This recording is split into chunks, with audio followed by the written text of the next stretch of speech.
succinctement, voici les matières de l'émission que je vous propose aujourd'hui. Alors, la première matière soumise à votre sagacité porte sur l'Organisation des Nations Unies. Nous constatons, je crois sans difficile risque de nous tromper, les errances de l'ONU en Afrique, du Mali au Cameroun, en passant par la République démocratique du Congo, le Centrafrique, la Côte d'Ivoire. Que veut l'ONU en Afrique?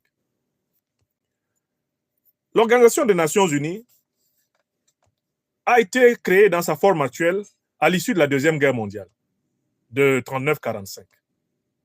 Elle succédait ainsi à ce qu'on a appelé avant elle la Société des Nations. L'Organisation des Nations Unies, au moment même où elle se créait, s'est bâtie sur le principe de la négation de la souveraineté des peuples. Puisque dans cette organisation, tous les peuples ne se valent pas. Il y a des peuples qui ont des droits que d'autres peuples n'ont pas. C'est une organisation qui est caractérisée par le dualisme, la dualité, c'est-à-dire c'est une organisation qui est opposée à elle-même. Elle est faite de deux grandes structures. D'une part, une structure qui paraît populaire, ouverte à tout le monde et qui s'appelle l'Assemblée générale des Nations unies.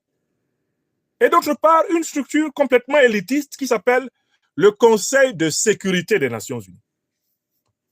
Au niveau de l'Assemblée générale des Nations unies, tous les peuples qui l'ont souhaité, tous les États du monde qui l'ont souhaité sont représentés. Soit environ 200 États. Mais du côté du Conseil de sécurité des Nations unies, il n'y a que 15 États qui sont à chaque fois représentés. Mais à l'intérieur du Conseil de sécurité des Nations unies, il y a une troisième microstructure qui s'appelle le Conseil permanent de sécurité des Nations unies. Dans ce Conseil permanent de sécurité des Nations unies, il n'y en a que 5 qui sont représentés. Et ils y sont sans changement depuis 1945. Ce sont la Fédération de Russie, la France, la Grande-Bretagne, les États-Unis d'Amérique et la République de Chine. Écoutez-moi bien et notez, l'ONU a été dès son origine conçue pour ne pas respecter les droits des peuples. Car si elle voulait respecter les droits des peuples, l'ONU aurait pratiqué le sacro-saint principe One Country, One Vote. One Country, One Voice. Un pays, un État, une voix. Un État